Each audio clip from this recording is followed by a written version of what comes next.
नमस्कार दोस्तों, कैसे हैं आप? उम्मीद है अच्छे ही होंगे। दोस्तों, हमारे आज के चैप्टर का टाइटल है मैडम राइड्स द बस। तो आइए दोस्तों शुरू करते हैं। दोस्तों, ये कहानी 8 साल की एक लड़की की पहली बस यात्रा की है। उसका नाम वल्ली माई था। उसे सब शॉर्ट में वल्ली कहते थे। वल्ली एक काफ़ी क्यूरियस गर्ल थी। वो बहुत सी चीज़ों के बारे में जानना चाहती थी। उसकी अपनी उम्र के खेल के साथी नहीं थे और उसका पसंदीदा शौक था अपने घर के बाहर दरवाजे पर खड़े हो जाना और देखना कि बाहर क्या हो रहा है। गली की घटनाओं को देखने से उसे काफ़ी अनयूजुअल एक्सपीरियंसेस हुए। इनमें से सबसे अधिक चीज़ जो उसको अट्रैक्ट करती थी वो थी वो बस जो उनकी गली में हर घंटे के एक बाद गुजरती थी। वो बस उसके गांव और नज़दीक के शहर के बीच चलती थी। बस को देखने से वल्ली को कभी ना खत्म होने वाली खुशी मिलती थी। जब भी बस गली में से गुजरती थी तो वल्ली के लिए हर बार नए नए प्रकार के यात्रियों को बस में देखना एक बहुत बड़ी खुशी की बात थी। बस को दिन प्रतिदिन देखते रहने से उसके अंदर एक इच्छा पैदा हो गई कि वो भी बस की सवारी करे। उसकी ये इच्छा इतनी अधिक मजबूत होती गई और एक दिन ये इच्छा बहुत ज़्यादा तीव्र हो गई। वल्ली अपने पड़ोसियों और उन लोगों के बीच की बातचीत बड़े ध्यान से सुनती थी जो बस में सफ़र कर चुके थे या फिर जो डेली बेसिस पे इसका यूज़ करते थे। उसने कुछ जनरल क्वेश्चंस भी पूछे। इस प्रकार से उसने अपनी पूरी जर्नी के बारे में छोटी छोटी बातें जान ली। उसे पता चला कि शहर गांव से 6 मील की दूरी पर है। वहां तक पहुंचने में 45 मिनट्स का टाइम लगता है और एक तरफ का किराया 30 पैसे है। कोई व्यक्ति चाहे 30 पैसे और देकर बस में बैठा रह सकता है और वापस से गांव में आ सकता है। वल्ली ने शहर जाने और फिर वहां से वापस आने की एक प्लानिंग तैयार की। यह उसके अपने गांव से बाहर सबसे फर्स्ट जर्नी होगी। उसने आइसक्रीम, खिलौने, गुब्बारे ये सब खरीदने की अपनी इच्छा को बहुत लंबे समय से दबाकर अपना एक एक पैसा बचाया। उसने गांव के मेले में जाने और वहां पर झूले का आनंद उठाने की भी अपनी इच्छा को दबाया। अब जब उसके पास 60 पैसे इकट्ठे हो गए तो वह अपनी पहली बस की यात्रा करने के लिए बिल्कुल तैयार थी। उसने योजना बनाई कि वह घर से बाहर कैसे निकलेगी। वल्ली ये बात बहुत अच्छे से जानती थी कि उसकी माँ हर रोज दोपहर के खाने के बाद सोती है। उसने उन घंटों को अपनी यात्रा के लिए यूज करने के बारे में सोचा। उसने फैसला किया कि वह बस में 1 बजे सवार होगी ताकि वह 2:45 तक वापस लौट आए। इस प्रकार बसंत के एक सुंदर दिन को वल्ली बस में सवार हुई। बस का कंडक्टर भी ये देखकर हैरान हो गया, लेकिन वल्ली के विश्वास को देखकर उसने उसे बस में सफर करने दिया। बस का कंडक्टर एक जॉली पर्सन था और काफी हंसमुख मिजाज का था। वो ये समझता था कि वल्ली ये बात गर्व से कह रही है और उसने वल्ली को मैडम कहकर पुकारा और उसे एक सीट दे दी। उसने दूसरे लोगों को भी वल्ली को मैडम कहते हुए ये बोला कि प्लीज मैडम के लिए रास्ता बनाओ। और बस में केवल 6 या 7 यात्री ही थे। वे सभी बड़े ध्यान से वल्ली को देख रहे थे। वो सब लोग और कंडक्टर हंस रहे थे। वल्ली ने जैसे तैसे अपने शर्मीलेपन पर काबू पाया और जल्दी से एक खाली सीट पर बैठ गई। वल्ली ने बस में अपने चारों ओर देखा।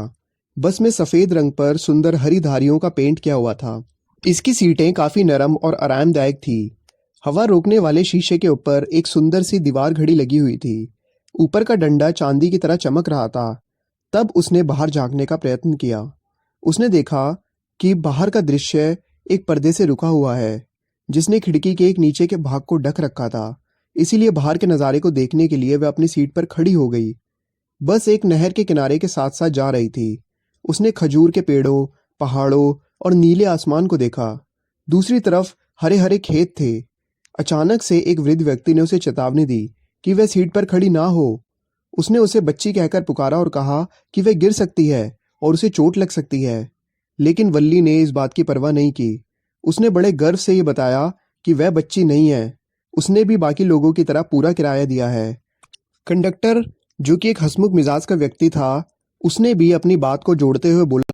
कंडक्टर ने कहा कि उसे सीट पर खड़ा नहीं होना चाहिए क्योंकि जब बस एकदम से मोड़ लेगी तो वह गिर सकती है। लेकिन वल्ली ने उसकी बातों को भी इग्नोर कर दिया। अब जब रास्ते में बस रुकी तो उसमें कुछ और यात्री भी सवार हुए।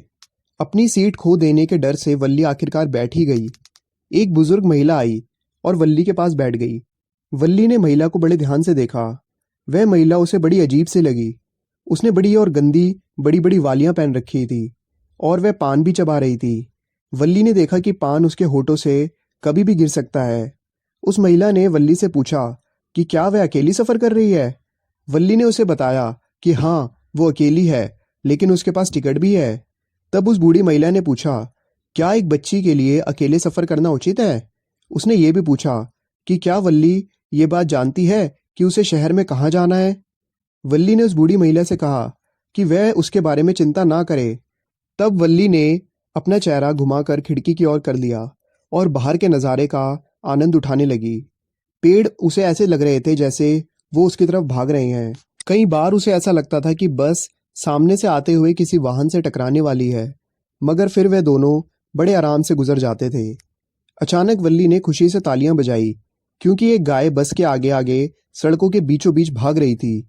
अब बस की स्पीड थोड़ी सी स्लो हो गई।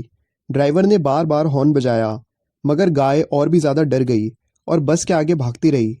वल्ली तब तक हंसती रही जब तक उसकी आंखों में आंसू नहीं आ गए। आखिर गाय सड़क से हट गई।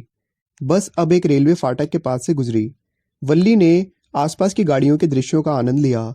तब बस ने शहर के एक छोटे से एरिया में एंटर किया। वहां पर बहुत सारे लोगों की भीड़ थी। वल्ली ने अलग अलग चीज़ों को बड़ी हैरानी से देखा। तब बस शहर के बस स्टैंड पर पहुंच गई और रुक गई। वल्ली के अलावा सारे लोग बस से उतर गए। कंडक्टर ने वल्ली से भी उतर जाने को कहा, मगर वल्ली ने बताया कि उसी बस से वो वापस जाना चाहती है। कंडक्टर हैरान हो गया और पूछा कि फिर वो शहर में आई क्यों है। उसने कहा कि वह केवल बस की सवारी करना चाहती थी। उसने वल्ली से पूछा कि क्या वह बस के बाहर के दृश्यों को देखना चाहेगी। वल्ली ने कहा कि नहीं, उसे इन सब से डर लगता है। उसने उससे कहा कि वह चाहे तो ठंडा पानी या फिर कोई कोल्ड ड्रिंक वगैरह ले सकती है। वल्ली ने कहा उसके लिए उसके पास पैसे नहीं है।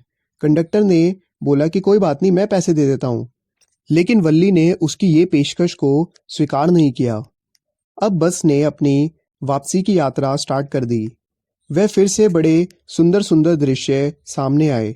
वल्ली ने उन सारे दृश्यों को बड़े आनंद से देखा। अब अचानक उसके सड़क के किनारे पर पड़ी हुई एक मरी हुई गाय दिखी। वह किसी तेज चलते हुए वाहन से टकरा गई थी। उसने कंडक्टर से पूछा कि क्या ये वही गाय है जिसे उसने पहले देखा था। कंडक्टर ने भी अपना सर हाँ में हिला दिया। अब वल्ली काफ़ी ज़्यादा उदास हो गई, क्योंकि कुछ समय पहले ही ये एक बहुत ही सुंदर और प्यारी गाय लग रही थी, लेकिन अब ये गाय बिना किसी अट्रैक्शन और बिना किसी लाइफ के थी। मरी हुई गाय की याद वल्ली को बार बार आती रही। अब खिड़की से बाहर देखने की उसकी इच्छा नहीं थी। वह तब तक अपनी सीट पर बैठी रही जब तक कि उसका गांव नहीं आ गया। वह उतर गई और उसने कंडक्टर को कहा कि वह फिर मिलेगी। कंडक्टर भी मुस्कुराया और उसने बल्ली को बताया कि जब भी उसका बस में सफ़र करने का मन करे तो वह आराम से आ सकती है। अब वल्ली घर पहुंच गई। उसने देखा कि उसकी माँ जाग गई है और वो अपनी चाची से बात कर रही है, जो कि दक्षिण गली में रहती थी। उसने वल्ली से पूछा कि वह कहाँ गई थी, मगर वल्ली केवल मुस्कुरा दी और चाची बाहर के संसार की वस्तुओं के बारे में बात कर रही थी। उसकी माँ ने कहा कि कोई भी हर चीज़ के बारे में जान नहीं सकता। इस पर वल्ली ने बीच में ही कहा कि हाँ, ऐसी बहुत सी बातें हो रही हैं जिसका हमें ज्ञान तक नहीं है। तब उसकी माँ ने पूछा, तुम कहना क्या चाहती हो।